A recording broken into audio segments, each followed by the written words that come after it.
Just as a reminder, we're going to begin with a proposition speech, then an opposition speech. Then we're going to move to floor speeches from the audience, where I encourage all of you to take part for short 2 to 3 minute speeches. Then we're going to move back to proposition, opposition, then another round of floor speeches, and then proposition and then opposition to close. Just as a reminder, it's your prerogative to offer points of information to the speakers, but it's also their prerogative to deny them. So please keep that in mind, and please try to keep them short. Also, as another reminder, we have a no filming rule tonight. So, to begin, the first speaker in proposition of the motion, this House believes the monarchy's time is up. Peter Tatchell has been a campaigner for human rights, LGBT+ liberation, democracy and global justice for over 50 years. He was the defeated Labour candidate in the notorious 1983 Bermondsey by-election and has twice attempted a citizen's arrest on Robert Mugabe. Peter, you have the ears of the House. Thank you.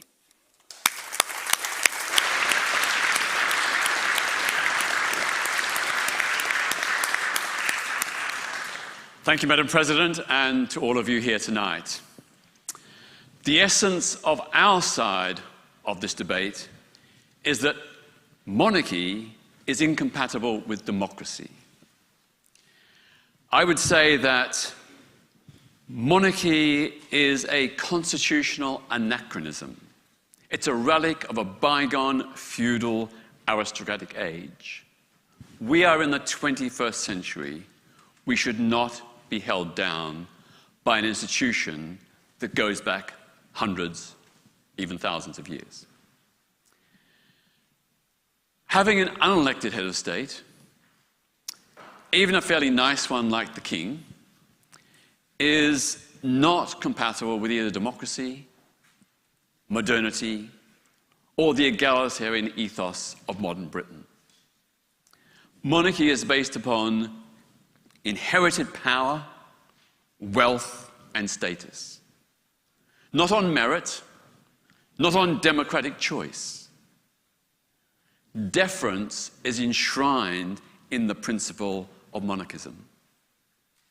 Equality and accountability are spurned in favor of pomp and privilege. With all the trappings of aristocratic luxury, the royals act like they're living in the 15th century, not the 21st. Let's just look at the royals and their privilege.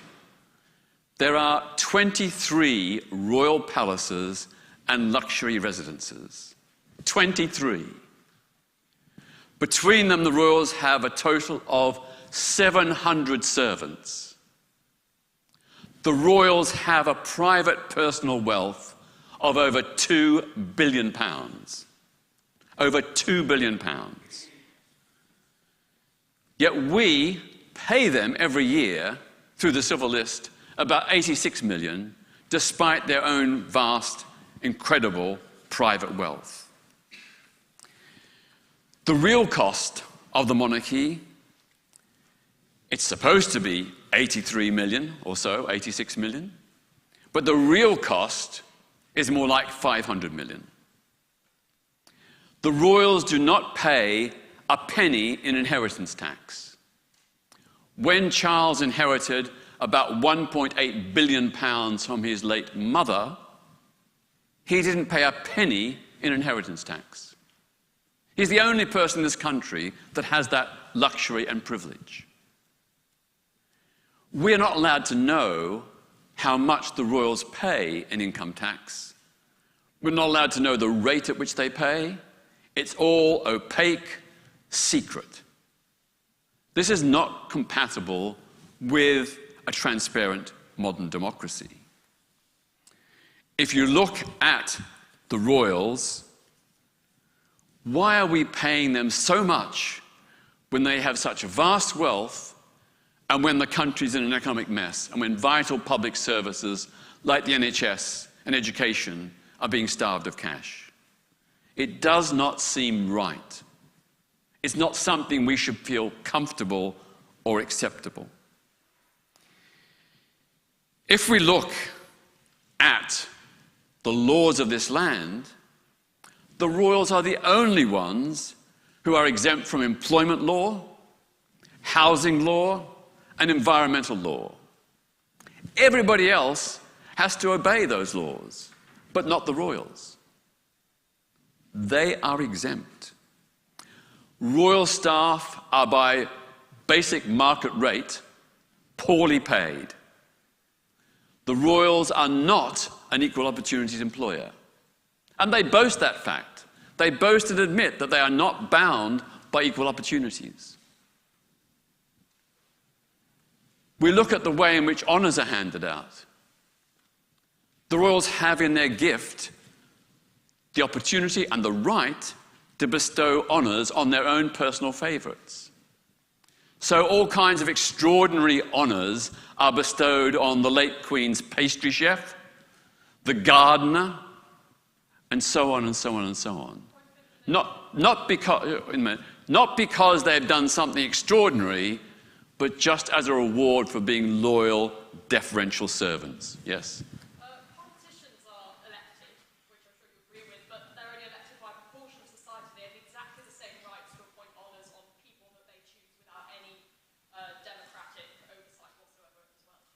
Well, I'm talking about the honours system. The honours system is supposed to reward people for exceptional courage and contributions over and beyond their normal everyday job. So people who do voluntary work at personal sacrifice, they get deserved rewards. The royals give them to all their flunkies and favourites. That is not right. That's an abuse of the honours system. The other big problem with the royals is that, according to the elitist values that underline monarchy, the most stupid, immoral, ignorant royal is more entitled to be our head of state simply by virtue of the family into which they're born. So the wisest, most ethical and moral commoner can never be our head of state. That is just so fundamentally wrong.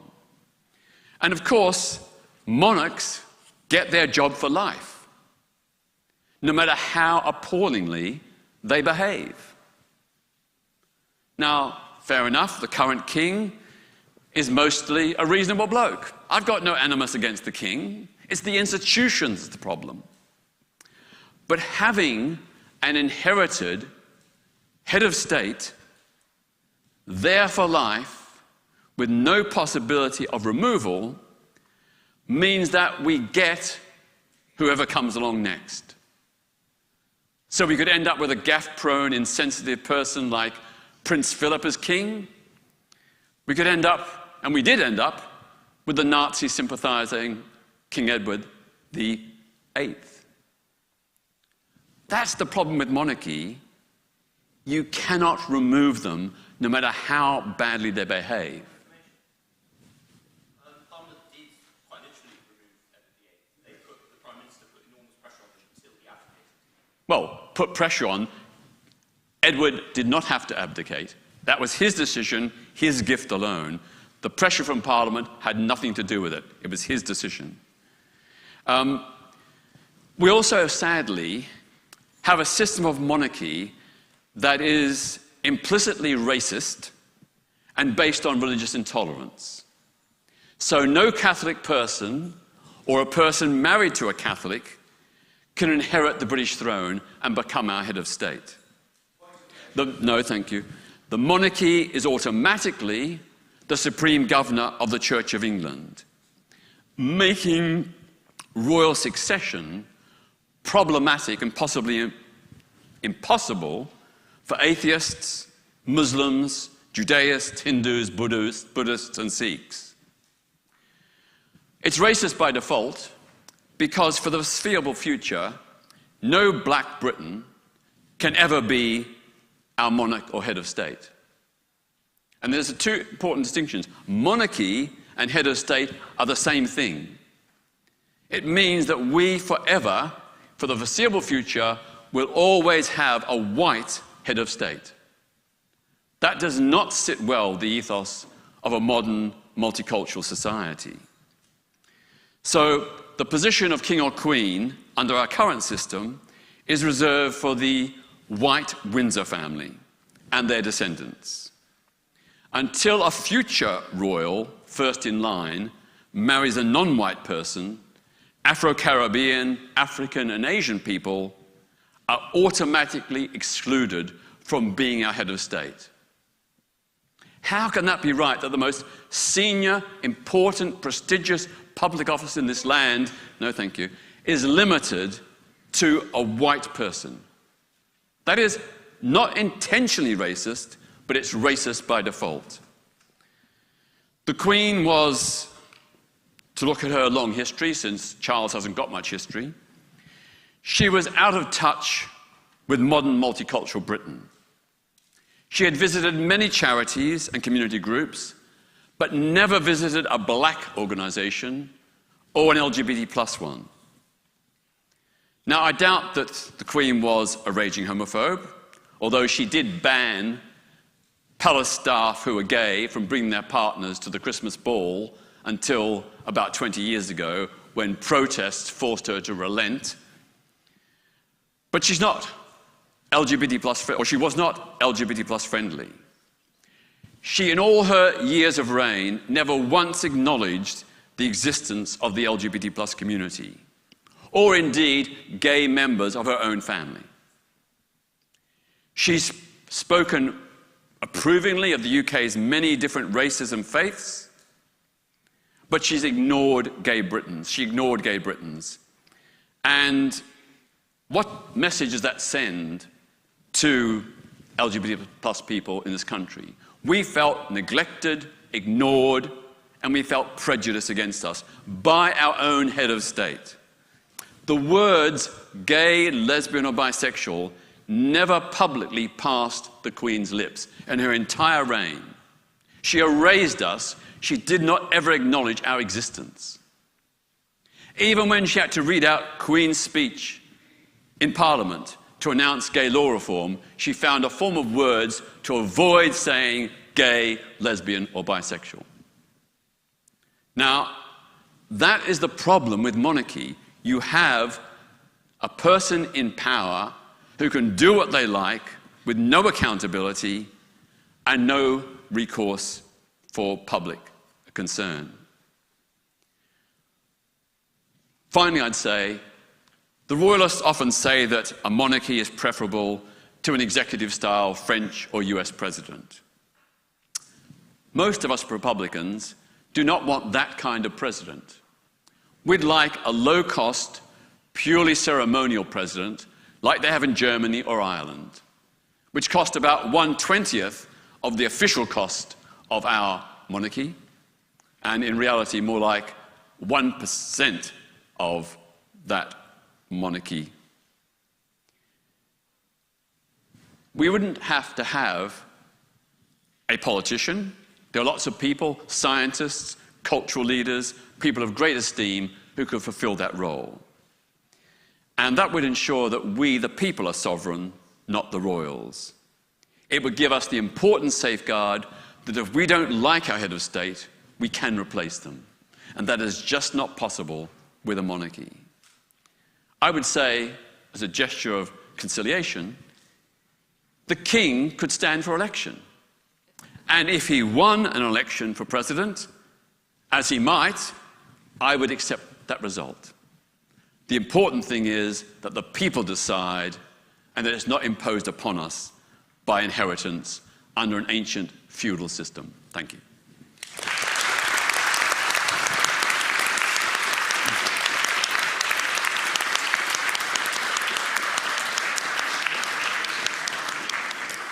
Thank you.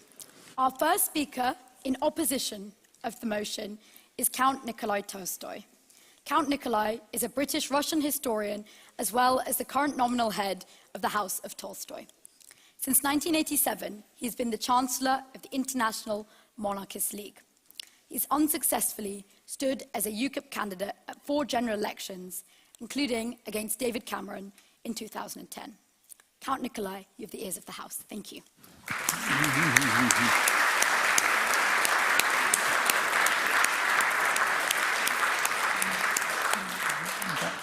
Thank you very much. I'm very proud to be here, as my father sat in that chair in 1934.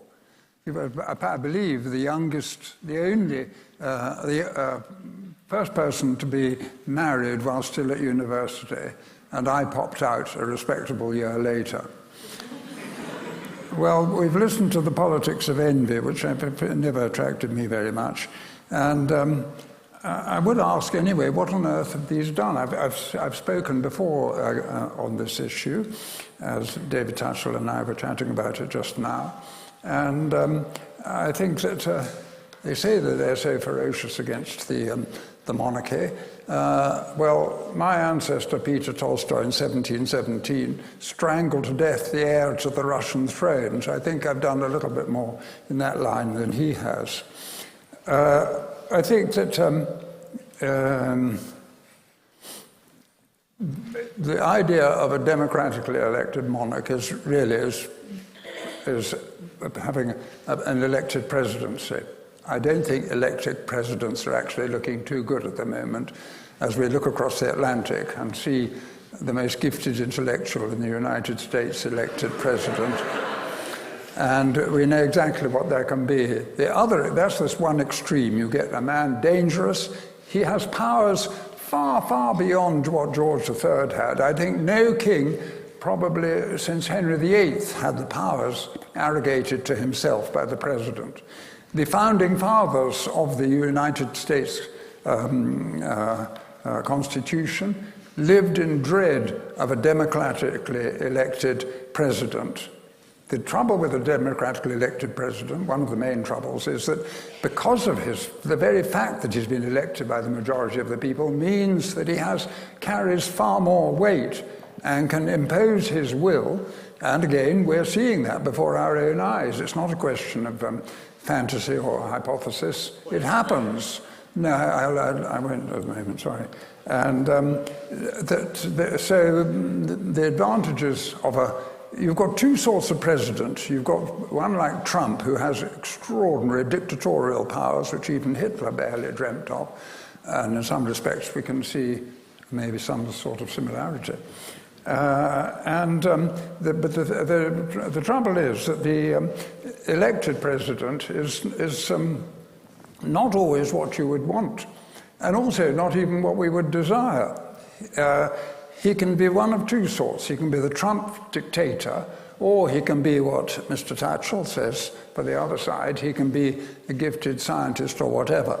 Well, actually, we can see that we've got there two extremes. I mean, who here knows who the president of Germany is, or the president of Italy?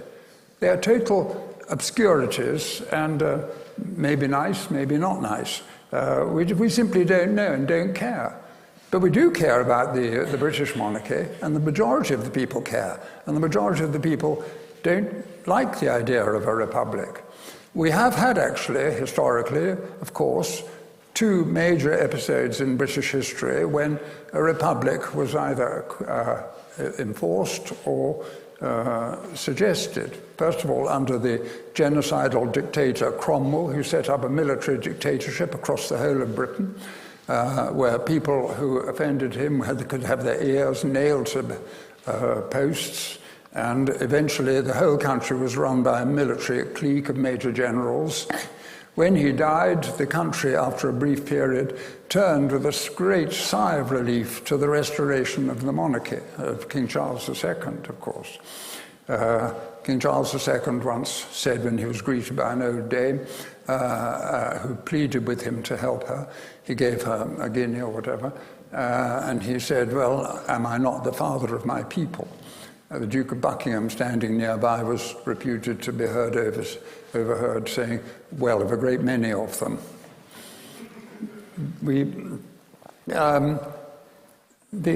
I think there are a number of people who actually support them. I wish it would be put to a vote. The number of people would be, I suspect, derisory, and it would not also be the real people. It would be the people who dine in Notting Hill Gate and Islington and have all sorts of wonderful woke opinions, but they're not opinions that are shared by very many people in the country. I remember once sitting in the Glastonbury waiting room for the National Health, and I overheard a marvelous conversation between two assistants.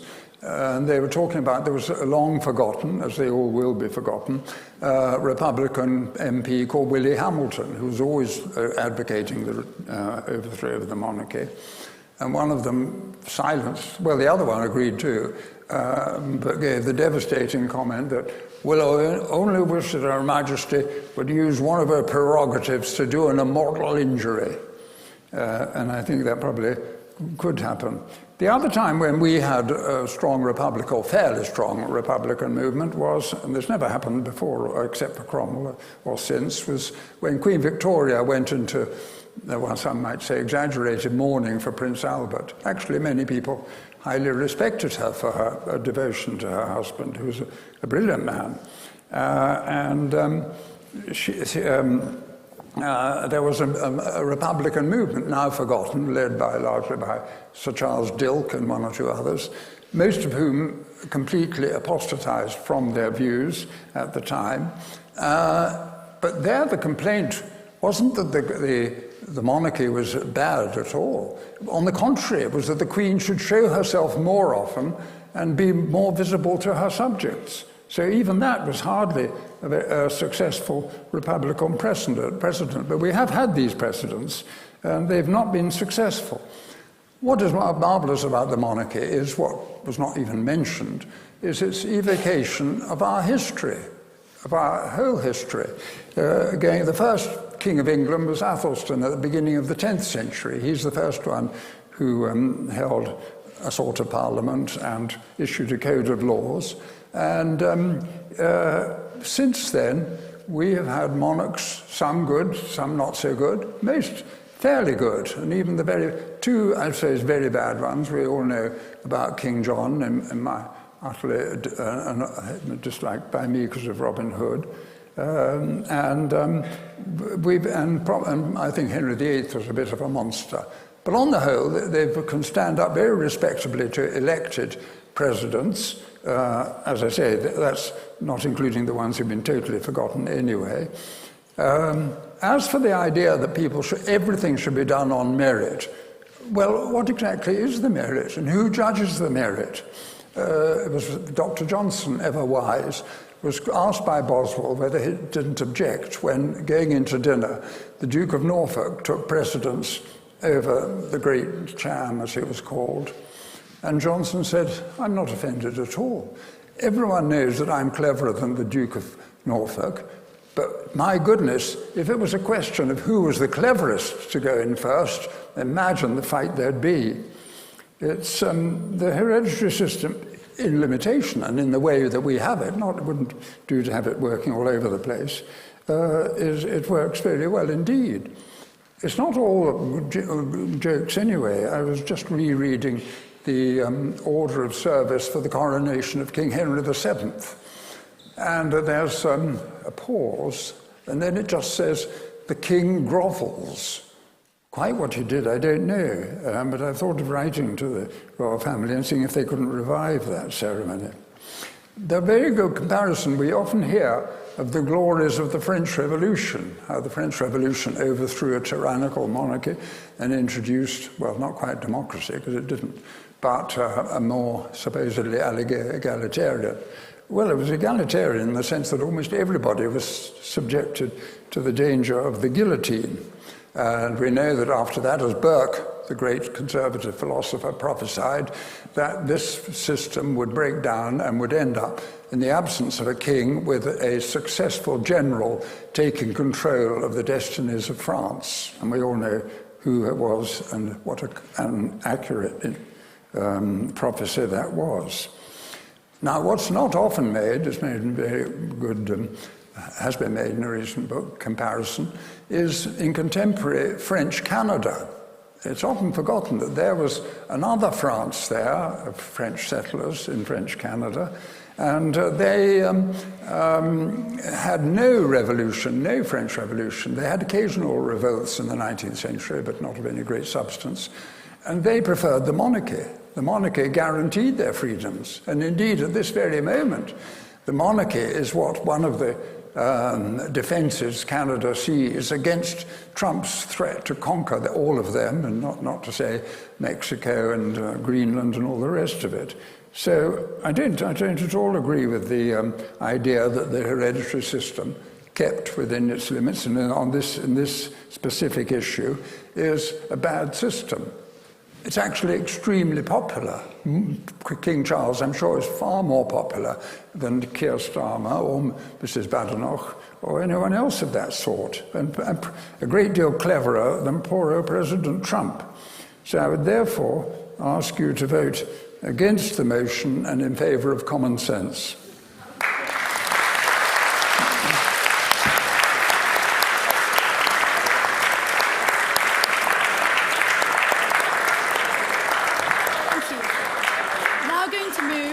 Round of floor speeches from the audience. Is anyone from the audience interested in giving a short 2 to 3 minute speech in favour, in proposition of the motion, this House believes the monarchy's time is up? Yes, over there, name and college, please.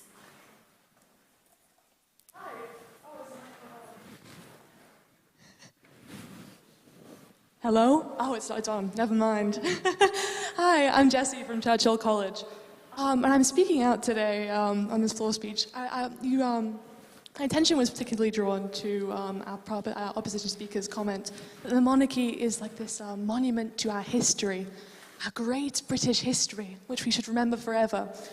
Quite frankly, I'm speaking in proposition of this motion because I think our history is shit. It's extremely bad. It's nothing to be proud of. Might I remind you that some of the crown jewels are taken from India, colonial India. There's monuments to the pillage and rape of the global South, which continues today to devastating effect. The partition, our final act in India before we fled, of splitting it into quite violently, left 1 million people dead. Conflict between Pakistan and India continues to this day, claiming lives. You've heard in the news recently they're on the brink of conventional war. Yippee, that's great. Colonialism, this legacy that we're celebrating with the monarchy, is claiming lives today. It's causing inequality today. It belongs in the past with the monarchy. Thank you.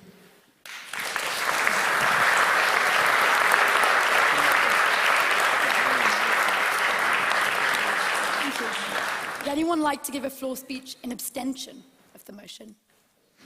An abstention. Yes, over there. Name and college, please.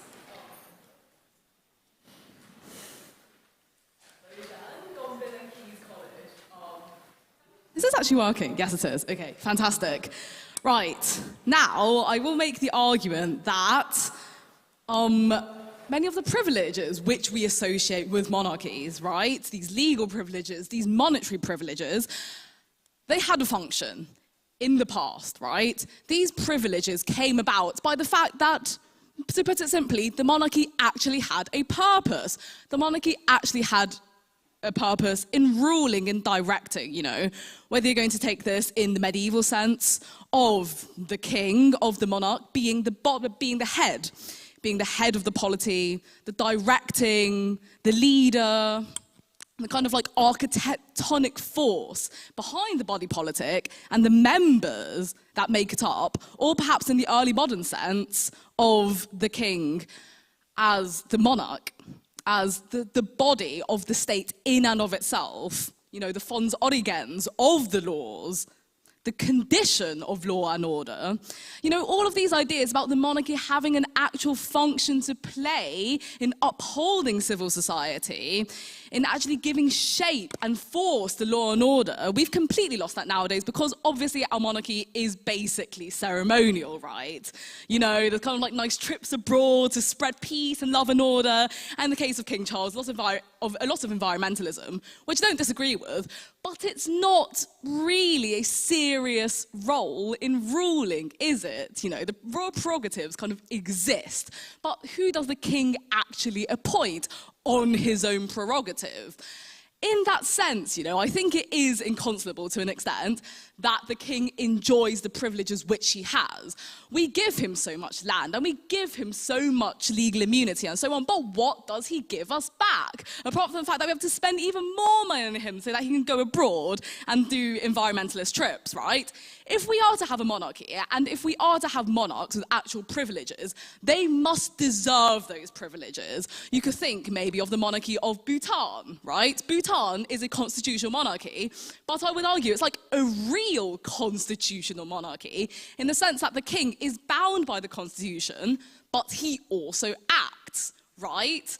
Most of the upper judicial branch in Bhutan is chosen by the king. And yes, the king chooses from a list given to him by the prime minister and other important people in government, right? So he can't just pick randomly. But he has an actual role in governance that justifies the privileges he has, that justifies the immunities he has, right? But ultimately, he is accountable because in Bhutan, the king can be removed for violations of the constitutions. So I'm in abstention because I think it's possible to have monarchies that rule justly, effectively. The Bhutanese king is actually a massive environmentalist like Charles, but he actually is able to push that into law, make something of it, because he has actual constitutional powers. So that concludes the speech. Thank you for listening.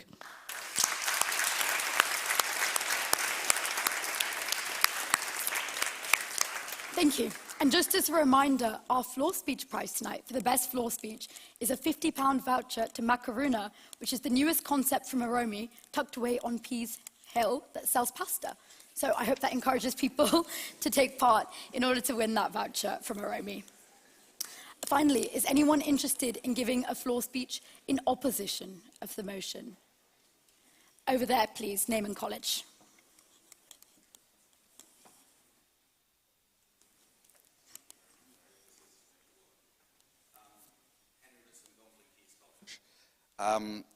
Before addressing the motion, I'd just like to put two questions for clarification to the proposition front bench. So, firstly, to the noble lady, Baroness Bennett of Manor Castle. She never really gives up the opportunity to speak, I know that. But when a sitting peer takes their seat in the House of Lords, they're required to make an oath to bear faithful and true allegiance to His Majesty King Charles, his heirs and successors. Can I ask her, did she have her fingers crossed when she made that oath? And secondly, to our second speaker, yes, of course. You know full well that throughout history, people have done that oath and then opposed the excesses of the monarchy. It's deeply disingenuous to say any criticism of the monarchy is incompatible with basic loyalty to the state. I thank him for his point of order. A great many principal people have refused to take the oath for points of conscience. I pointed to Charles Bradlaugh, who was a famous example. To our second speaker on the proposition, I did a little bit of research before this debate, and I saw that on the 4th of November last year, she tweeted, "Britain needs a parasite cleanse, #abolish the monarchy." She say no. So it is there out online, all are welcome to read it. I'd like her to clarify, was she saying that the King of the United Kingdom is a parasite? She was saying that. Okay, it's good to have that clarification. I personally cannot follow someone who holds views like that through the lobby tonight. But turning to the motion, she is welcome to intervene. Can we let him continue, please? Please continue your speech. So, on to the motion. It seems to me this motion itself is out of time. It's the sort of motion we might debate in the 90s or the 2000s with sort of Richard Dawkins or Christopher Hitchens on the front bench. And, you know, that might have been fun. But what's happening now outside of this chamber, in the country around us, is this really the point at which, the time at which we should do away with our monarchy? Is it the point at which people want that? I was reading a recent report where it pointed out that young people, especially young men, are now attending church in far greater numbers than they have been before. And that, I think, is an interesting indicator as to where the country is moving in terms of its views of our institutions. When Her late Majesty died, over 250,000 people queued, many overnight, to attend in Westminster Hall to see her lie in state and pay their respects. Is that the kind of nation that is yearning for the destruction of our monarchy and our institutions. And we hear endlessly of disillusionment with those in public life. This point has already been alluded to. And yet the coronation of Charles III was mobbed by tens of thousands of people. What people are yearning for is stronger institutions, not weaker ones. Now, of course, this House may believe those instincts are wrong. The House might have that view. But today, when Russia continues her illegal war in Ukraine, when our Commonwealth brothers and sisters in India and Pakistan are on the brink of conflict, when, of course, the Roman Catholic Church, who faces years ahead of it with an American Pope, apologies to Mr. Marrow, what a wonderful name he has, never in my lifetime have we had a greater or stronger need for strong institutions which we trust, that allow us to look abroad with confidence and not look inwardly, as we have done for over 25 years now, and tear our hair out at our own personal internal questions. So it's Victory in Europe Day today. While the King and the royal family were in Westminster Abbey paying respect to those who sacrificed so much in defense of freedom, those speaking in proposition tonight were honing their arguments against that great institution. Of course. First World War was started in part by idiot monarchs and their stupid advisors and trains they put around them, such as Wilhelm II and the Ottoman Sultan Franz Joseph, who was senile and incompetent. In fact, I think it's a brilliant demonstration of why we shouldn't let unelected aristocrats make major decisions instead of doing that. I hear the point, and I think there was certainly an amount of merit in the way that countries were run in that period. But what I'm talking about today is what kind of time are we in? The motion is that this House believes the monarchy's time is up. But I'm saying that the time right now, today, our monarchy, our royal family, were paying due respect to those things which we hold dear. And in contrast, those who oppose it were honing their arguments to come here tonight and argue for its destruction. So on Victory in Europe Day, I want to end by reflecting on the words of Winston Churchill in his 1940 speech, in their finest hour speech, in which he said of the imminent battle of Britain, "Upon this battle depends our British way of life and the long continuity of our institutions. 80 years on, let us not set at naught those institutions for which so much blood was spilled."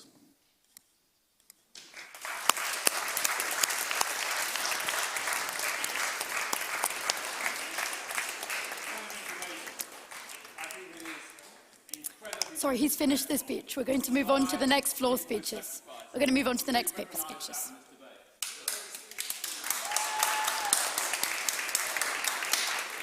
We're going to move on to the paper speeches, but feel free to give points of information once the next speakers are speaking. Our second paper speaker in proposition of the motion is Kelechi Okafor. Kelechi is a British-Nigerian multidisciplinary artist, writer, presenter, actor, and political commentator. She's the creator and host of the Say Your Mind podcast and speaks on Black identity and systemic injustice, particularly engaging in advocacy for Black women. You have the ears of the House. Thank you.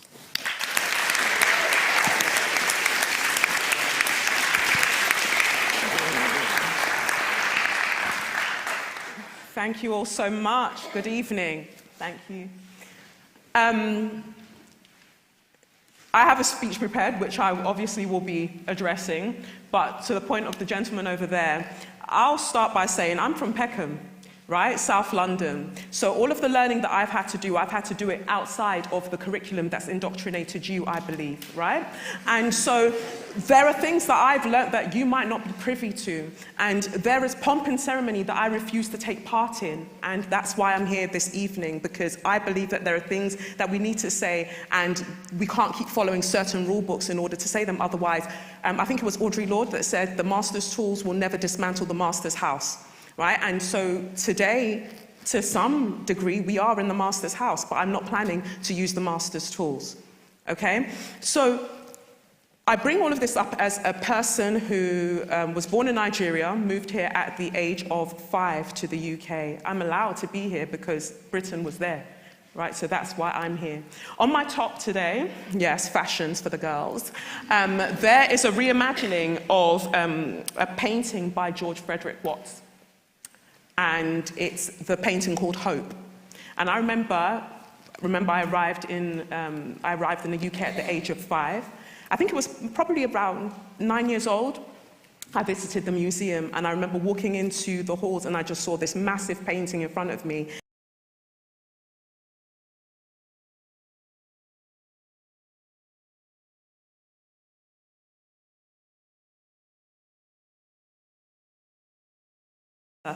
And it said, off this one piece of string, and the painting's called Hope, right?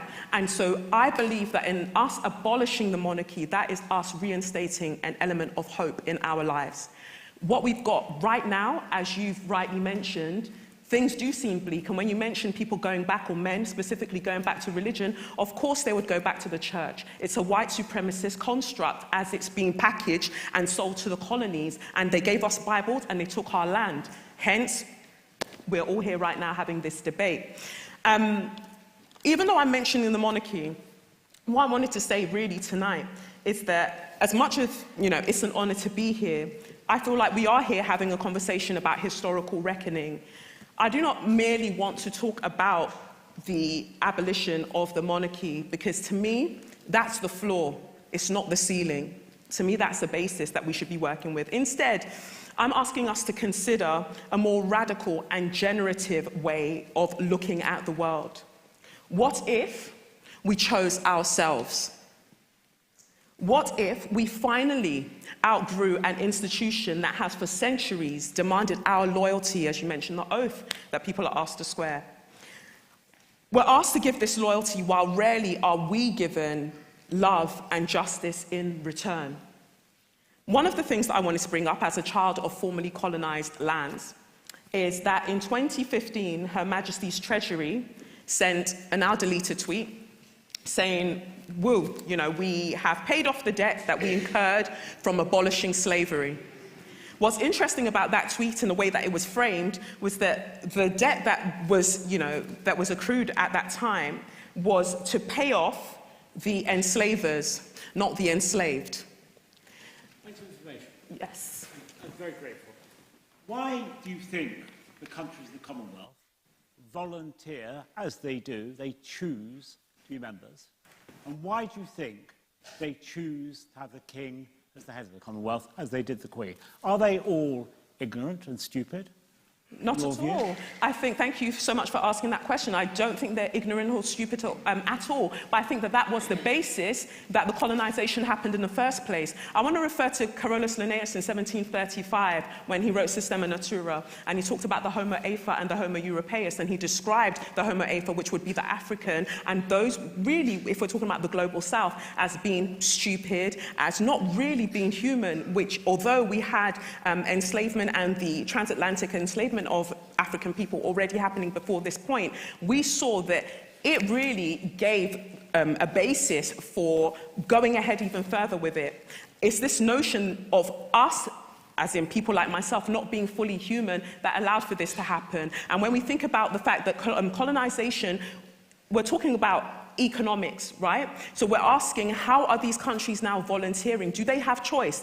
Do they have a choice? Because that question is now not very nuanced, because it's not taking into account the power dynamics over centuries of colonization. And we need to take that into account. They have not many choices provided to them. In our society now, when I'm asking for us to abolish the monarchy, I'm saying that because it provides us more opportunities to make choices. Right now, we can't make many choices. We should have more freedoms. We should have liberation. And currently, I don't think that that's the case. And I know I keep referring to you, but I love your tie. I wanted to say, you mentioned Winston Churchill, and again, it's interesting that Winston Churchill is mentioned as a white supremacist eugenicist.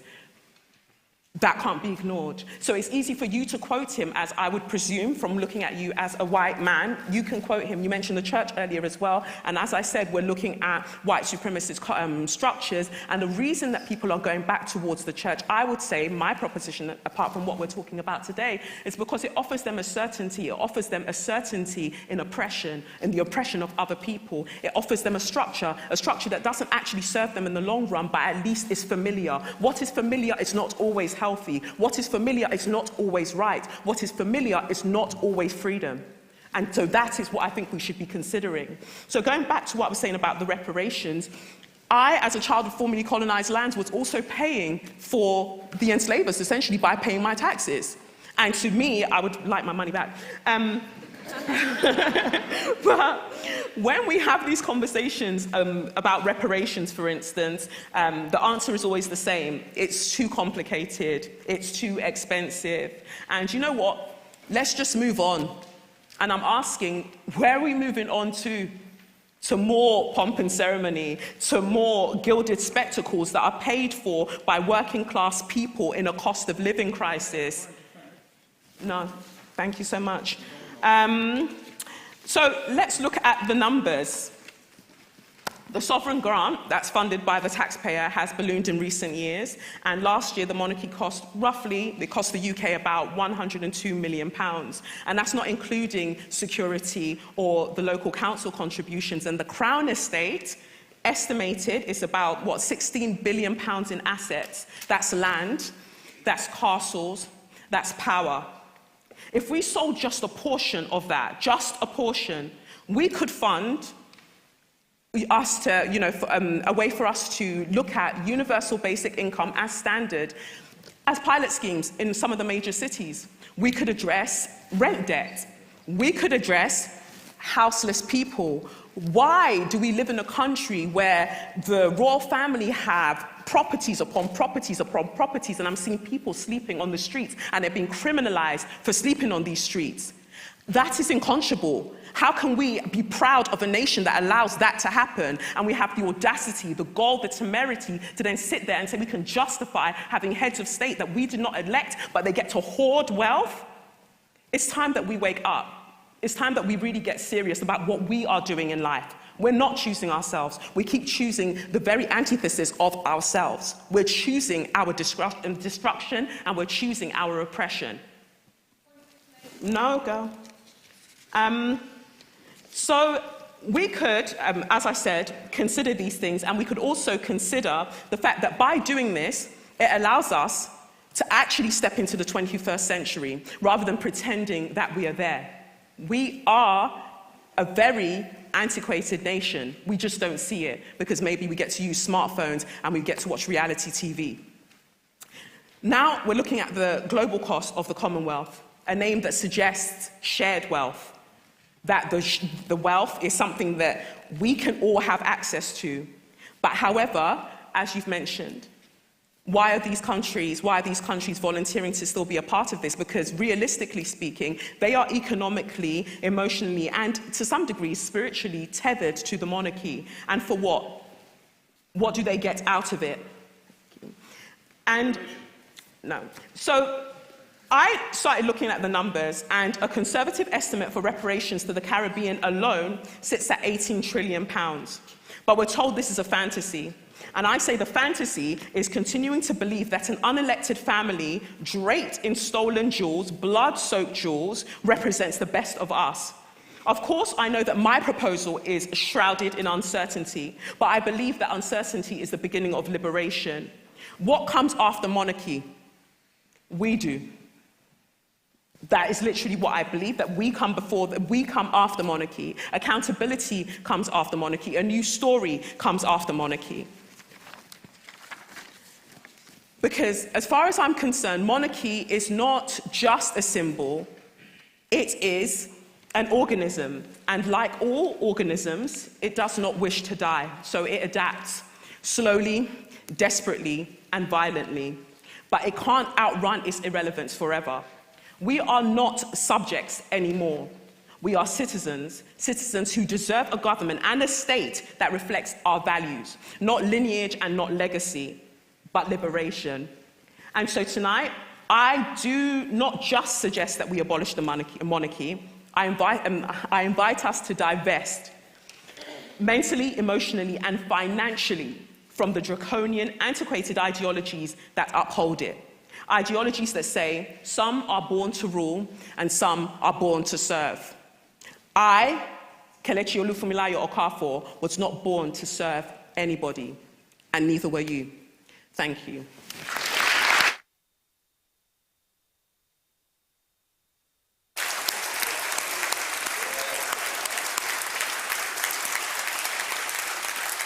Thank you.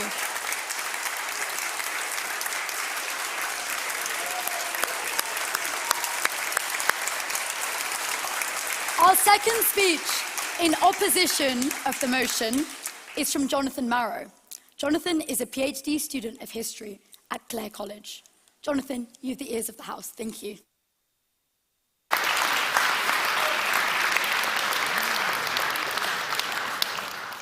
Madam President, Your Ladyship, Count Tolstoy, Sir John, guests, members, friends. As an American, it gives me great pleasure to intervene in this debate. As my country expands its popularity around the globe, as it always has, as we imminently annex Greenland, as we welcome Canada as our 51st state, and I hear they're excited to join, as we rename the body of water to our south, the Gulf of America, and you may have just heard, yes, the news, we have taken over the Catholic Church. That's how far influence goes. I can think of no better way to endear myself to the inhabitants of this country than by doing what everyone loves Americans to do, which is sticking my head into your politics. But before I discuss the motion, I want to address the three worthy opponents we have tonight. You started off hearing from Peter Tatchell, who of course is a renowned human rights campaigner, especially for LGBT rights. He's founded nonprofits advocating for gay people. He's contested parliamentary elections. He organized the first gay rights march in London. He has even attempted citizen's arrest twice on Robert Mugabe, and he's, I believe, been attacked over 200 times and got 2 stabbing attempts. So he's brave. He's a brave man, physically. But is he intellectually brave? I understand that he's spoken over 30 times at the Oxford Union. But is it bravery debating with intellectual children? I'm glad that he has risen up his standards to debate with us tonight. We just heard from Kelechi Okafor, who's a writer, actor, podcaster, artist, social commentator, especially about race and society and politics. Now, her website informs you, if you haven't checked it out, I highly recommend, informs her that when she's not doing all those things, she runs a pole dancing and twerking studio, Kalechnikov Fitness in Peckham. Yes? Very good. Maybe we'll be treated to some moves later tonight at the Orator, perhaps. But I don't know. I guess since she's not a politician, I was kind of wondering why she was so passionate about the monarchy. And I thought perhaps maybe I hope it wasn't because some of your students were once approached by Prince Andrew in the pole dancing class. Anyway, I hope not. And next up, we have yet to come Baroness, the Right Honourable the Baroness Bennett, who led the Green Party of England and Wales from 2012 to 2016. Now, I understand the Baroness is an expert advocate for creating modern, functional, involved democracies. You may be interested to know that when she ran for leader of the Green Party in 2012, she won in the final round with 59.3% of the vote. That's a cumulative total of how many Green Party members? 1,757. That's actually a little bit better than she did in 2010 when she ran for Holborn St. Pancras constituency, and she got 1,480 votes. So I suppose it seems that Baroness Bennett, the Green Party, and the royal family have much in common when it comes to British elections. Almost no one votes for any of them. Having failed to get into Parliament several times, now being a member of the House of Lords, an undemocratic party that's founded on hereditary aristocratic principles, I'm quite surprised to see her on that side of the House. But Madam President, these are your most welcome guests, and I'm sincerely looking forward to hearing more from them tonight. But I want to talk about Britain now, not America for once. Britain succeeds at so little these days, commercially, patriotically, culturally. To come here in 2025 is to confront a country that seems unsure of itself, in its economy, in its political system, its public services, its health system. Everything feels mediocre, and nothing that young people tell me seems to refute that. And even when it comes to failing, it doesn't even do that spectacularly. At least in America, we fail into far-right politics and a crazy dictatorial figure who crashes the economy and storms the Capitol building. Here, you just mediocrely fall. You watch slow decline in the NHS, in the services, and communal trust. The price of a pint grows ever larger, and football never, ever comes home. So where does the monarchy fit in? I want to be clear, I don't necessarily agree that the monarchy is some common unifying force that everyone is charismatically behind. The fact that we're having this debate is proof of that. But monarchy does serve the essential essence of Britain: dull, repetitive stability. Like your gray and endless winter, this monarchy is dull. It's full of partially inbred German aristocrats with all the personality of wet cardboard. But I congratulate the British on electing last July a prime minister who actually makes wet cardboard look pretty interesting. But the monarchy serves the purposes of stability. As every statistic shows, Western constitutional monarchies are more stable, more consistent, more democratic than any other regime tried. Think about the countries that are top of every metric of success, economically, culturally, in terms of freedom, in terms of openness. Denmark, Sweden, Norway, New Zealand, Australia, Japan. Monarchy, monarchy, monarchy, monarchy. And yet, even here, even in this realm, the English actually do it better. Go to any country in the world and talk not about a queen, but the queen. And you know exactly who we're talking about. With an empire gone, an economy that's declined faster than lettuce goes rubbish, this monarchy is what makes Britain unique and exceptional. And the same to all the traditional arguments apply: tourism and political stability. Whoever denies that the monarchy is a draw for tourists has never heard two American college students talk. Oh my God, have you ever been to Buckingham Palace in London? It's so cool. The monarchy, it's entwined in the very history of this culture, in its building, in its constitutional changes, its architecture, its very soul. The monarchy helps us remember, preserve, think, and debate. Willie, Harry Stee, Harry Dick, John, Harry III. These are good historical lessons that maybe our students should learn. And to think about the arguments of the proposition, their arguments about cost and money and democracy, they seem kind of excuses for their emotions. The monarchy does work efficiently. It is comparatively cheap. It is a tourist draw. It maintains traditions and traditional sites. And I can't help but wonder if their arguments are more about a lack of interest in actually doing the hard work of making Britain better.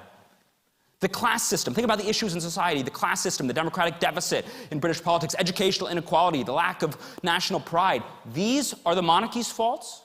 I think it's actually the Republicans on that side of the room who confer more importance in the monarchy than royalists do.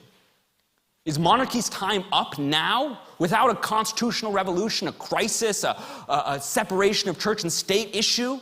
We're ridding ourselves of Charles III by the grace of God, of the United Kingdom of Great Britain and Northern Ireland, king, defender of the faith for what? President Badenoch? President Starmer? President Farage?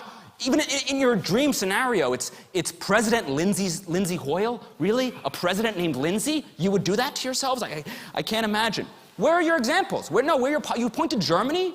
I pointed Denmark and Sweden. You pointed Germany, which is dealing with the rise of a racist, anti-immigrant, xenophobic party again. That's your example? America brags that anyone can be president, and we have proven in the last couple years that really anyone can be president. And my great meritocratic country, who did we choose? We chose a thrice divorced, cheating, lying, manipulating billionaire. That's what you want? You think about France that chopped off one monarch's head and threw out a couple more? They're stung by far-rightist forces. They're unsure if they want their presidents to be Napoleon or Robespierre. Poland and Germany, the same issues we've talked about. Russia, which is still a Tsarist regime, just by another name. And for those who suggest that maybe, I was talking with our dear president earlier tonight, that the time is now. It feels different. It doesn't quite fit now. Think about the 1,000 years of this monarchy and what it's outlasted. The monarchy that's lasted longer than the history of the Conservative and Labour parties by several times, and who knows how long they'll be around. No, thank you. Was the monarchy not in greater danger in 1215 when the barons forced King John to give up his rights at Runnymede? How about in 1588 when the Spanish ships of the Armada took flight? How about when left-wing revolutions threatened to come across from Europe in 1789, in 1814, in 1917? How about then? How about in 1914 when Hitler threatened to topple this regime? Do I even need to speak of the English Civil War when Charles's numerical predecessor had his head chopped off? So the monarchy's doing pretty well. In fact, republicanism is probably the least successful political movement in British history, hands down. And yes, we debate it. That's good, that's fitting, that's proper. I think of the great philosopher Alistair MacIntyre's definition of tradition. What is tradition? Tradition is an argument extended through time. Yes, we've been debating about this for thousands of years. I'm Jewish, by the way, if you don't know, in addition to being American. It's a good combo. And Jews, you get 2 Jews an opinion, ask them what you think about Judaism. 2 Jews, 17 opinions about Judaism. That's fine, that's normal, that's good. That's right, it's good to debate.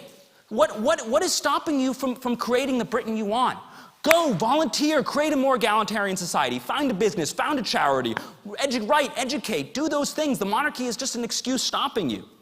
And I want to talk about the sacredness of it for a second. I'm not a religious man, but I often think of, too religious, I often think of monarchy as Britain's indigenous tribal religion. And it's not for me to judge, I think it's a bit silly, but I understand it. And I used to think it was perhaps a bit too much. And then I saw the queue. I saw 250,000 Britons stand in line for 24 hours to spend 10 seconds behind a coffin. They stood in line. They made friends, they chatted, they kept calm, they carried on. It was the breast of the British spirit. And yes, I know that seems ridiculous, but it was something simple, because in America or France, they would have been crying and lamenting, they would have been protesting for or against, but Britons did something very simple.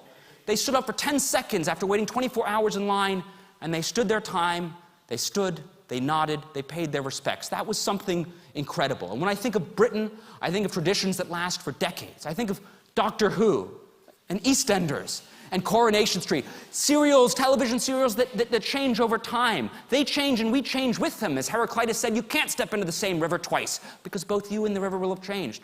I think of that great British Prime Minister of the 19th century, the Marquis of Salisbury, who was asked what he would change when he took 10 Downing Street. And he said, change? Change? Aren't things bad enough already? I think of the story of the leader of the Communist Party of Great Britain, who went to jail after the general strike in 1926. And he was in a jail in London, and the leader of London's most notorious mob came up, saw the leader of the Communist Party of Great Britain, and smacked him across the face. And the leader of this big London gangster said, "That's what you get for not respecting private property." That's Britain. The monarchy is a contradiction in this day and age. It's a contradiction that you had a monarch who once said he wanted to come back to life as a Tampax. He had holy oil poured on his head in Westminster Abbey last year, creating him closer to the angels. That's a contradiction. But that's what being a Briton is about. It's about contradictions. It's the fact that this small, rainy island, which conquered half the earthly globe, still can't conquer dentistry. A country that invented the world's greatest sports, football, rugby, and cricket.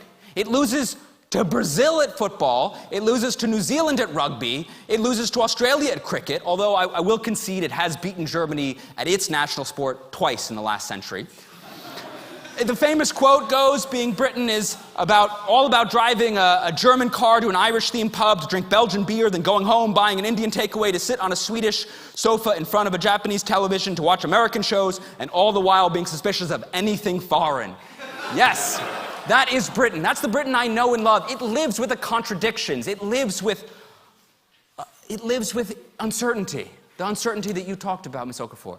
Now, I want to finish by speaking. I'll conclude by saying today is VE Day, and we heard about it a little bit before. I want to think about what our countries did together in June in 1944, the accomplishment we did.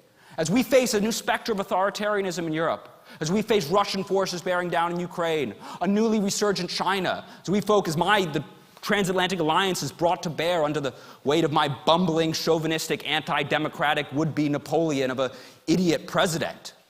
Let's think about what we accomplished together when our soldiers, the soldiers from Britain and America and Canada and New Zealand, stormed the beaches of Normandy. They did it shouting for God and country, for king and country. They did it thinking that they were creating more freedoms, more liberty. Is that a contradiction when they shouted the kings? It is a contradiction. But we were neither of us perfect governments then, but we were doing it, both of us, to create a more perfect union for both our countries, and it was possible, and it still is. Madam President, I beg to oppose the motion. God save the king.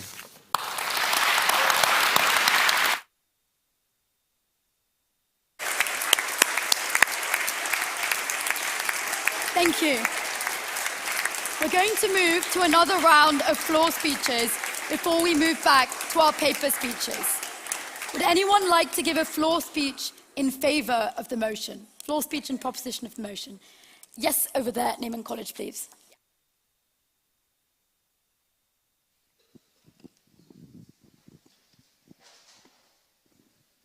Thanos from Fitzwilliam College.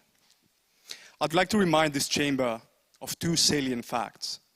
First, some of our fellow bipedal primates that like to distinguish themselves by wearing circular decorations made of scarce metals on their head claim to have some unique right to rule over us because they happen to have been born by some other supposedly exceptional primates.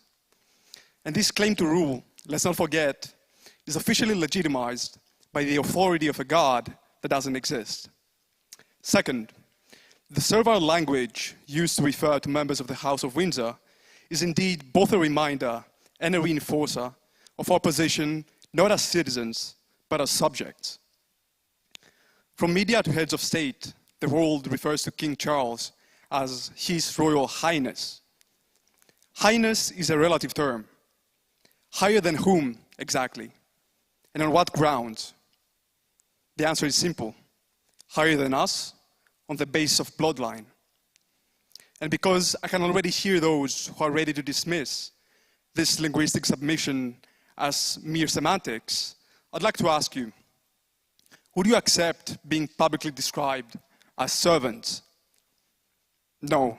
No legal implications, no real consequences, just ceremonially. I suspect not. And just to be clear, I'm not claiming that, no thank you. I'm not claiming that this label has been used. Rather, I established that some labels, even if they are nominal, namely, even if they do not reflect reality and have no real consequences, should be done away with nonetheless on matter of principle. What I am arguing, though, is that the implication that we are lower on account of our ancestry is a label worth discarding in the 21st century. And you cannot discard this label without discarding the monarchy. To conclude, heads of state in the 21st century should be elected by the people on the basis of merit, not placed on a throne by accident of birth, even if they hold no real political power. And as you cast your votes tonight, remember, His Royal Highness is your commoner lowness. Thank you. Thank you. Is anyone interested in giving a floor speech in abstention of the motion? Over there, name and college, please. Hello. Emily Selwyn. I would argue, I'm going to speak in abstention because I would argue the current motion doesn't encapsulate delicate details that are more relevant to this conversation. I would say rather than the monarchy's time being up, I would say the current version, now in practice, probably is veering towards the up end of the scale. I would say that the monarchy needs to evolve quicker than it is currently. I would say that probably has to do with the fact that we had a Queen of England for an insanely long time, and we just have a new monarch in who's also quite old. But I would say that the best versions of the British monarchy is when it adapted to the situations at hand. For example, there were no male heirs, so they ended up having a female reigning queen with Mary I. I would say that the current version of the monarchy is far too safe. They are apolitical in ways that I feel like they should take a grander stand. They take way too much money in ways that they should give back more to vessels such as the NHS. But I would also argue that the moral and parasocial implications of having a British monarchy are more powerful than we give them credit for. I would say it offers them a sense of national identity, and all of those elements are incredibly important to the British people. But on the flip side, looking at a monarchy drenched in the values of 50 to 100 years ago is not perhaps the most moralizing feature in this current world we live in. They're having people like Trump come and smiling at him when they should be taking more of an ideological stand and setting a better example for the masses.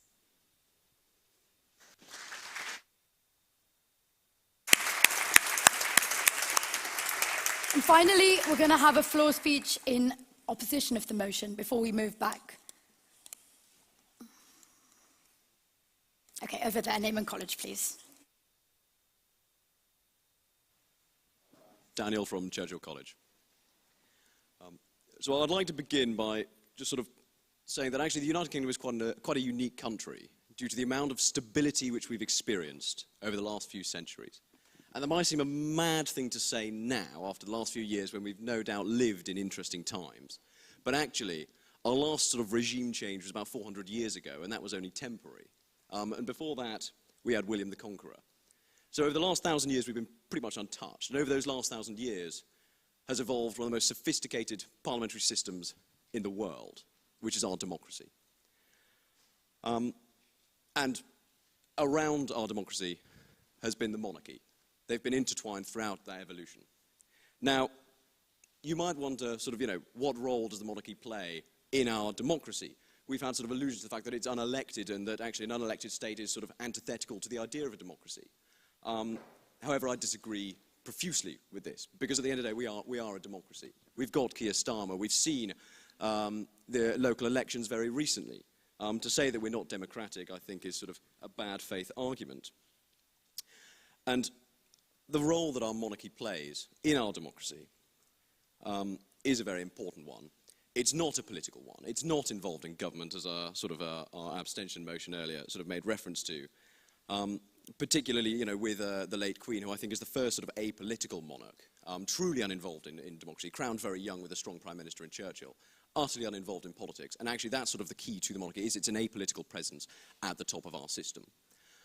You sort of said, we could have scientists and sort of celebrities running the country, but actually, what system do you sort of propose that we could select them by? We're going to end up with politicians.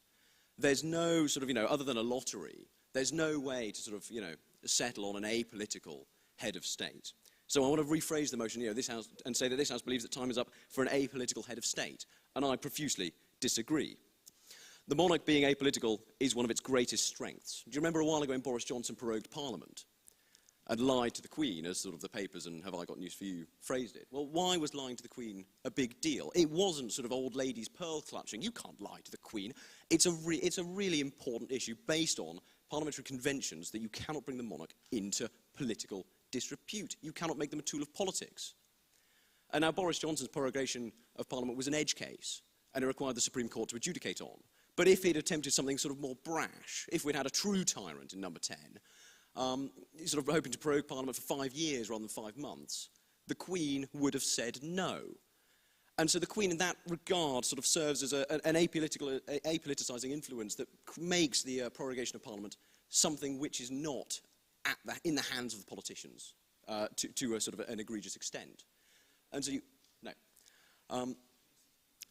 so, you have this ability of the monarch to say no to the Prime Minister, which is a final backstop to prevent an utterly sort of, Trumpian figure we've had sort of reference to earlier, coming in and shaking things up too egregiously. It is as Lord Norton phrased it, it is a constitutional nuclear deterrent against a truly sort of rogue or malicious government. Does this House believe that checks and balances in our democracy, does this House believe that time is up for those? There are many around the world who do. I do not, and I hope that you don't either. And so, finally, I sort of want to say that actually, as I said, our democracy has grown up around our monarchy. They're as inseparable, constitutionally speaking, as a tree grown through a fence. You can sort of hack away at one and sort of pull the fence out the other, but you're not going to do it cleanly. Our constitution, sort of, sophisticated and, the product of evolution, not by design, is a living thing. And, as with living things, they're not machines. You can't sort of substitute parts. You can't just substitute a monarch for a president cleanly. You're going to leave scarring, no matter how surgically and competently you do it. And so you're going to have a period of years to sort out the constitutional implications of that. And then you're going to have a period of more years to sort out sort of, the minor sort of, nitty-gritty facts. You talked about sort of, education and such being, sort of starved for cash. Well, there's another resource in this country other than cash, just as important, just as scarce, and that is hours of debate in the House of Commons, in the House of Lords. And when you want to sort of, devote hundreds of hours over the coming years to that, and not to the fact that, sort of, we're living in an era of democratic backsliding, that we've got war in Europe, the spectre of war in the Pacific, the fact that a 99 costs about a fiver these days.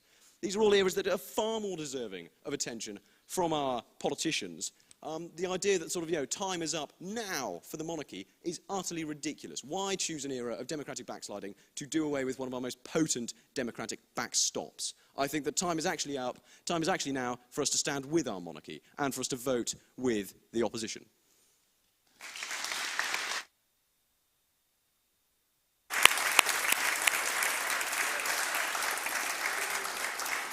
Thank you. We're going to finish this debate by moving back to our final two paper speakers. Our final speaker in proposition of the motion is the Right Honourable the Baroness Bennett. Baroness Bennett has been a Green Party life peer in the House of Lords since 2019, having led the party from 2012 to 2016. She's a prominent voice on education and constitutional reform and is also the author of Change Everything, How We Can Rethink, Repair and Rebuild Society. Baroness Bennett, you have the ears of the House. Thank you.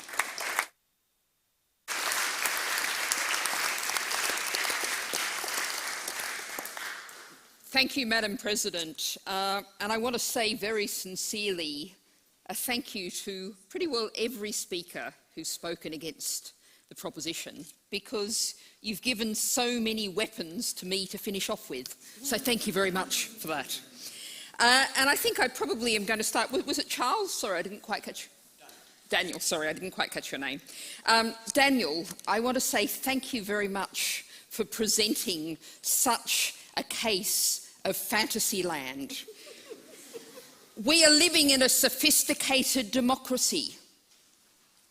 This, where we have a government, Sir Keir Starmer, who got the support of 34% of the people who voted in the election last year. And he got 100% of the power in the House of Commons. That was 20% of eligible voters who voted for the government that is now governing us now. But we're told the foundation of this system is all there, the monarchy, holding this all together.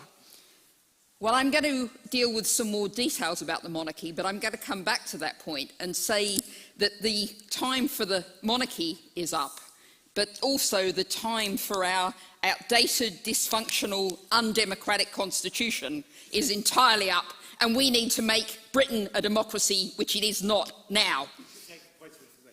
Delighted.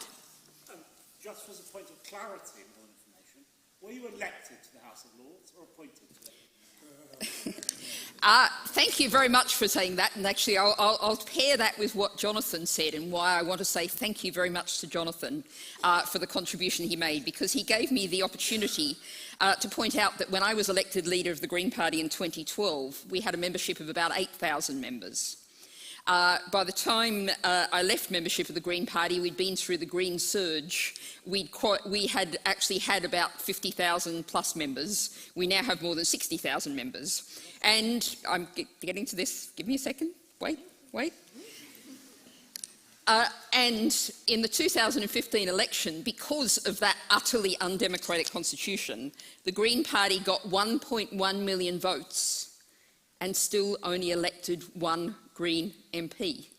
We would have elected 25 MPs if the number of votes had matched the number of seats. Can I finish this point of information first? So when I was offered a seat by Theresa May in her resignation list, or when the Green Party was offered a seat and I chose to, I was representing those 1.1 million people who'd voted Green, who did not get representation because our system is not democratic. Okay. When I said sophisticated, I didn't mean perfect. To say that, the number of votes did not translate into the number of seats, would you rather that there were sort of 100 plus reform MPs in the House of Commons right now? I think that actually the broad will of the people, which was that the Conservatives are out, that translates into a large Labour majority with protest votes. I think the system of constituencies is able to account for that in a way that isn't a sort of utterly blunt, proportional, well, you've clearly protest voted, here's 100 MPs.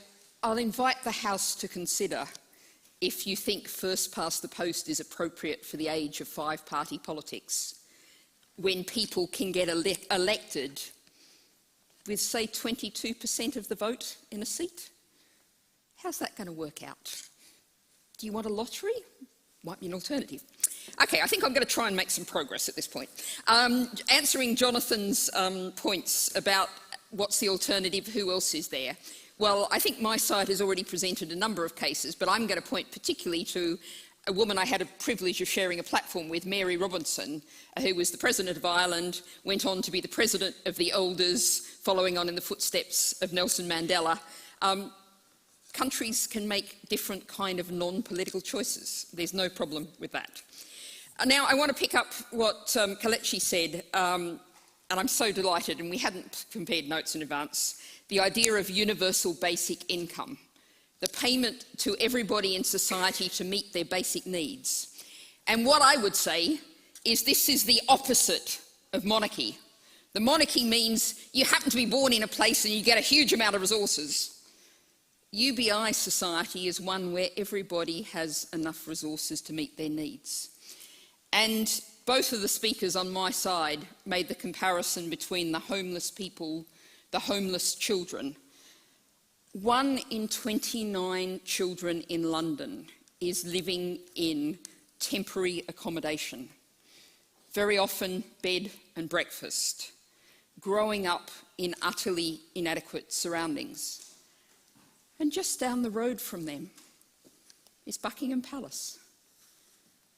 That's the society we're in. And for those who are saying that we're now in a wonderful society that's all going terribly well, I will point to an unlikely right-wing source.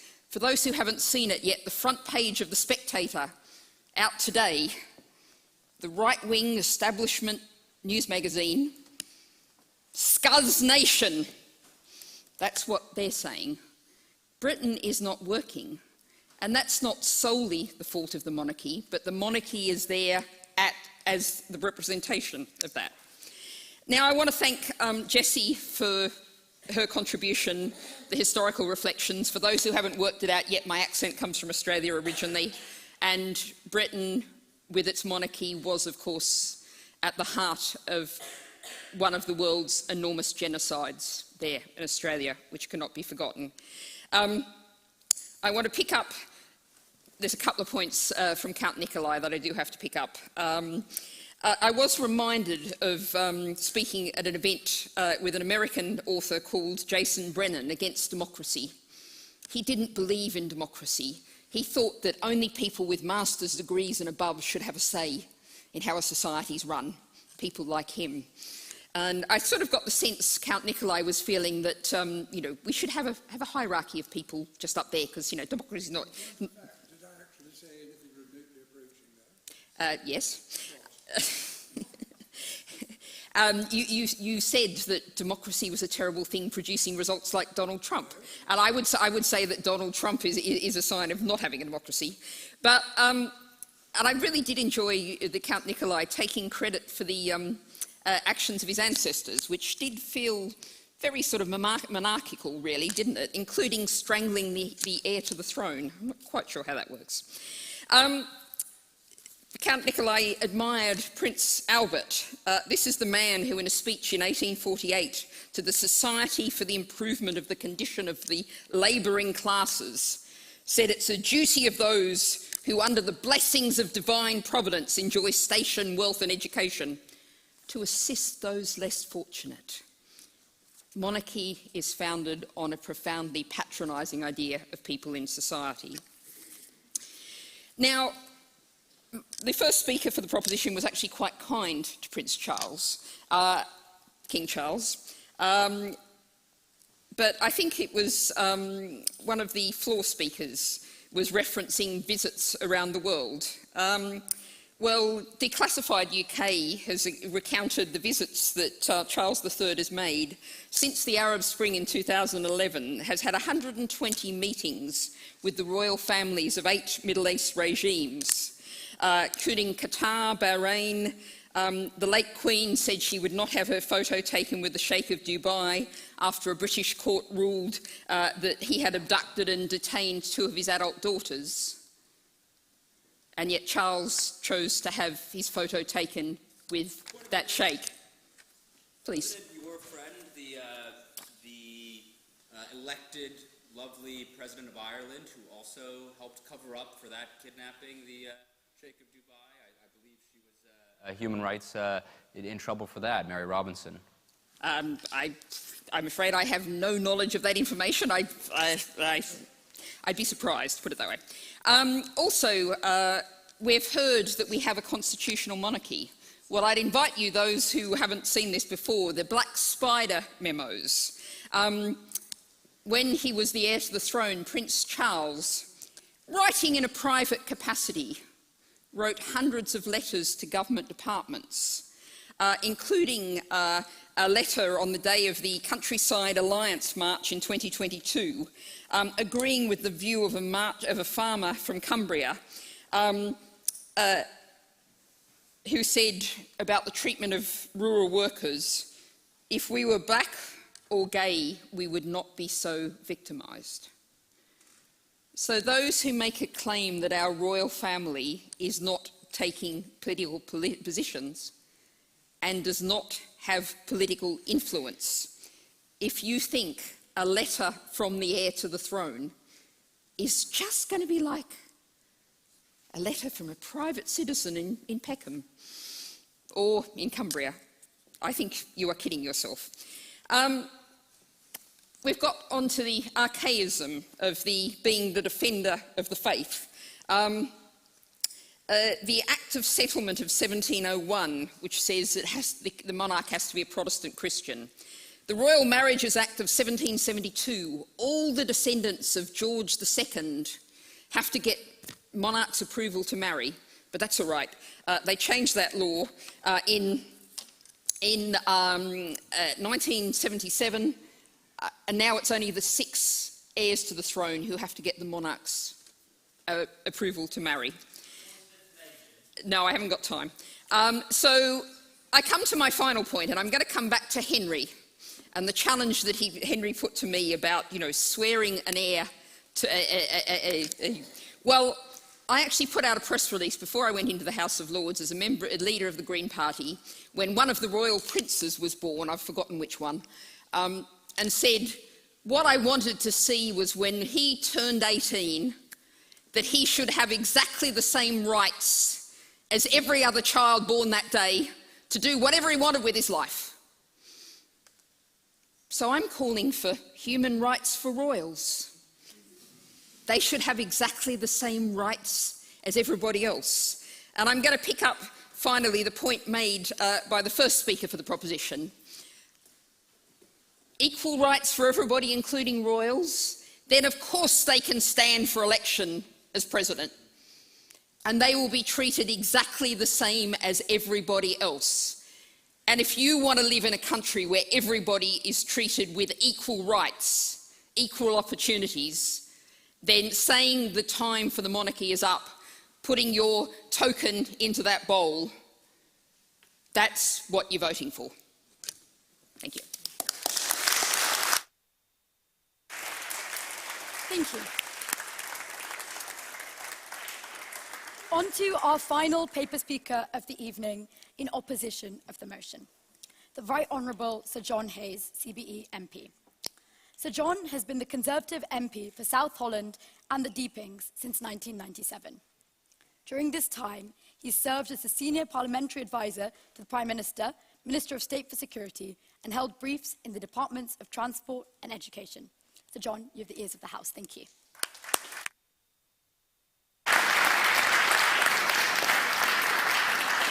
Madam President, ladies and gentlemen, Count Nicholas, your ladyship, let me repeat that, your ladyship. I start with 2 advantages and 1 disadvantage. The disadvantage is sartorial. I've had constant trouble tonight with the studs on my shirt. So as that side of the audience looks at me, they will either vote for me out of pity that I can't afford a new one, or vote for me out of the allure of getting a glimpse of my hirsute chest. The other advantage I have is I too come from a working class background in South London. So working class, in fact, we didn't go as far west as Peckham, because things to the west were much posher than the east, where I come from. And the other advantage I have is that unlike any other speaker this evening, I'm elected. I wasn't appointed to the House of Lords politically. I didn't fail to be elected, Peter, and you know, your failure that made you famous is so long ago. It was when I was still in full-time education. I didn't know you were still going, actually. And nor am I a self-appointed celebrity, with the greatest respect. I want to talk to you tonight, this evening, about magic. Because my case to you is that magic matters. That beyond the dullness of the prosaic, the dreary routine of necessity, men and women crave the excitement of what is extraordinary. They need the enchanting allure of what's exceptional. Such is the magic of majesty. Think for a moment of the thrill of those working class people who lined the Mall this week, to see the royal family emerge on Buckingham Palace terrace. Think of the excitement of the centurion who reaches 100 years and receives their telegram from the king. Think of those flag-waving Chelsea pensioners, not the privileged haute bourgeoisie who look down their nose at the monarchy, but those that revere the monarchy, those that see the monarchy as a symbol of the best of Britain. That's magical. It's these wondrous, magical moments in lives which otherwise endure the sorrows and enjoy the joys that every life is bound to have, that ornament through grace those touched, either directly or indirectly, by the monarchy. In a world increasingly dominated by the fleeting allure of celebrity, the transient fads of social media, the ephemeral, the easy, the egocentric, monarchy stands a bastion against the erosion of glorious, gentle aesthetics. Evident in a child presenting a bouquet to the Queen, or Kate, or William, or the appreciative young people who benefit so much from the King's Foundation. I've met many of those young people, the most disadvantaged, who learned a skill or a trade in the Prince's Foundation, now the King's Foundation, which has done so much good for so many.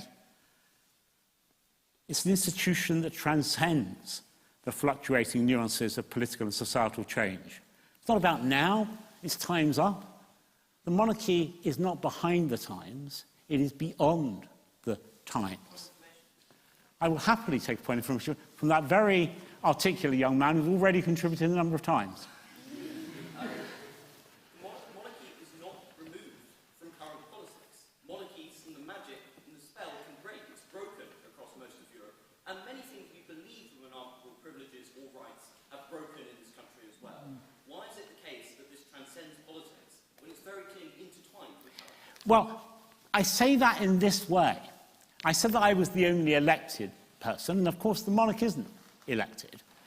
But it's certainly true to say that neither is the monarchy party political in the way that a president were bound to be. This fantasy that some great scientist, some wonderful apolitical figure would emerge as president doesn't stand much scrutiny, does it? We know who would end up being president. It would be someone like Tony Blair. You can just imagine it, can't you? He'd be the Labour nominee, undoubtedly. Who knows who the Tory nominee would be, but probably someone no more deserving, Mr. Blair. And as for the Greens, I don't know who the Green candidate might be. But what's certain is the election would be political, organised by political parties, engineered by political parties for their favoured few. And that's not what the monarchy is, it's not what the monarchy does. So my first argument is that by its very nature, because it exists beyond the ordinary, through the Crown's connection with the people, it makes lives brighter, lovelier, better. It makes our country just so much more glorious. Now, before I move to my other substantial arguments, I'll happily give way to the lady. Transcend the fluctuations of society because it's insulated by the wealth that it hoards? Well, you could argue that all those with advantage are to some degree insulated. That's certainly true. You're less likely to be insulated if you have to stand for election, reapply for your job every 5 years. But even those of us who are elected, by nature, become part of a privileged group. So you're right. Privilege does detach you in some way, but that will be true of so many people that enjoy power or advantage. It has been said.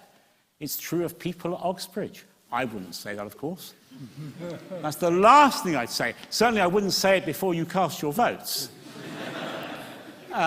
So there is some truth in what you say, but I don't think that's of itself an argument against monarchy. I want to give the other three principal arguments for monarchy. Some of you have heard already from my very able fellow speakers. It's certainly true that the continuity and stability that monarchy provides is all the more important in a rapidly changing world. It's true, too, that the monarchy has the effect of unifying the country in a way that a divisive political figure or president could never do. And a point that's not been made, and it was actually raised by one of the people who spoke from the floor. What does the monarchy do for us? I think he said. Well, the soft power from the Crown status is immense across the world, notably through the Commonwealth, of which the King is head, in which the countries who are part of the Commonwealth, of course, do join voluntarily, as I said earlier, but actually beyond the Commonwealth. The monarchy does matter in that respect. It matters for Britain, and it does good. I will take it, but I just want to make this point before I do, if I may. Anyone who votes for this motion will, by those means, be saying they want Britain to be less influential in the way that I've just said, less capable of doing good, less capable of having an influence in that rather.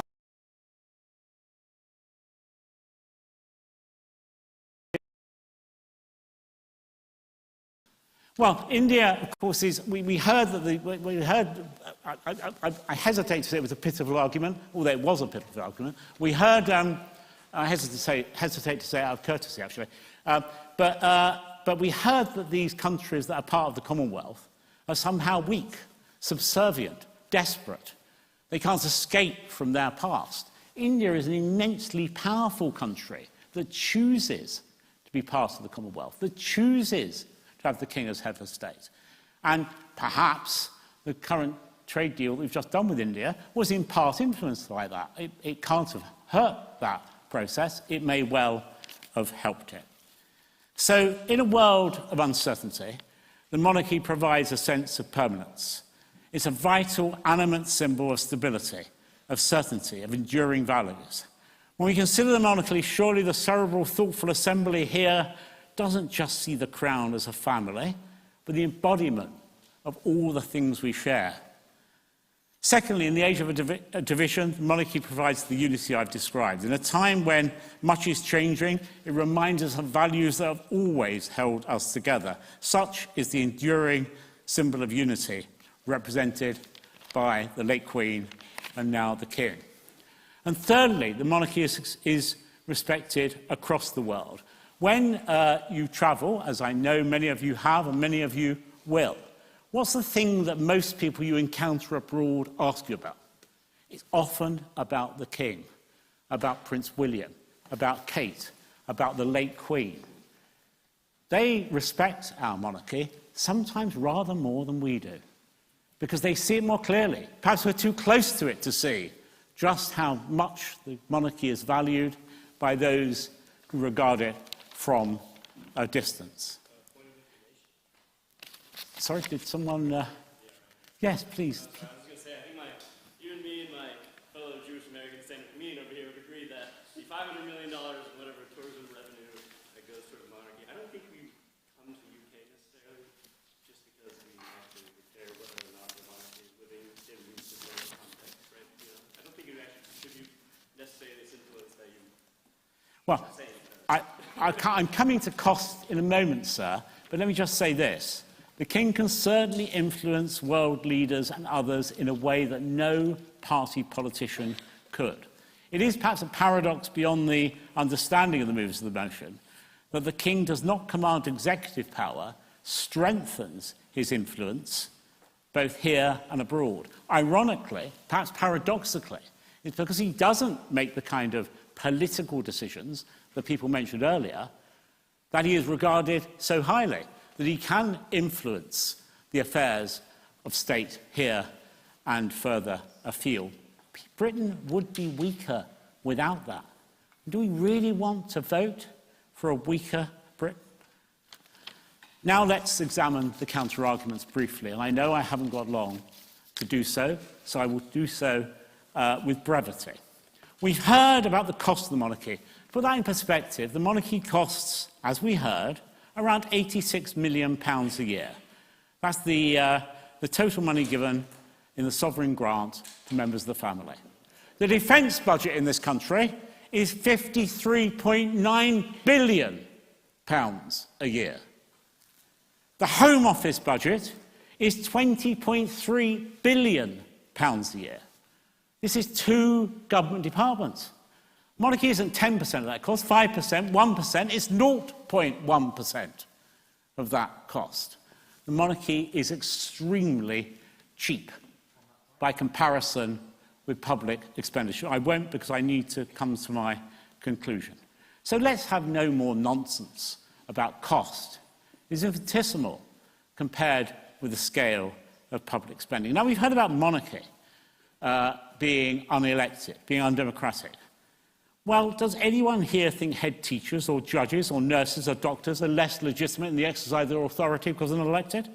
If you think you'd like to have your doctor elected, perhaps you should vote for this motion.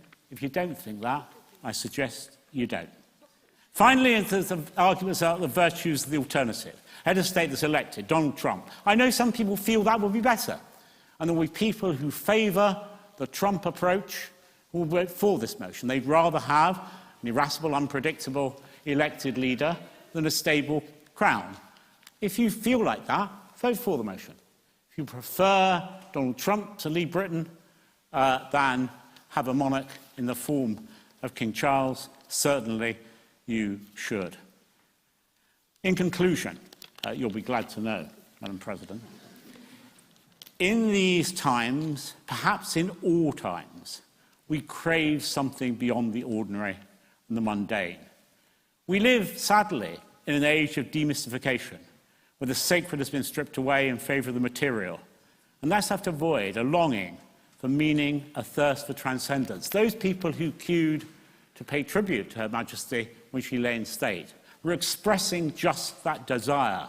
Not only the respect and thanks they wanted to give to a woman who'd given a lifetime service to the country, but also an expression of that hunger for something beyond the everyday. This is not simply nostalgia. It's symptomatic of an innate human desire to reconnect with something greater than our base instincts. In a world of uncertainty, the monarchy provides a sense of permanence. At a time when too many things are changing, it reminds us that values have always been the same, but they've held us together time after time, decade after decade, era after era. In an age when discourse has become arch, debate cheapened, the monarchy brings a gentle, generous, guileless expression of authority. Surely I say to you, this generation does not want to be remembered as the one that cast aside Britain's influence, did away with the tradition of monarchy, and abandoned the most successful constitutional settlement revered across the globe. That is the British royal family. Thank you so much.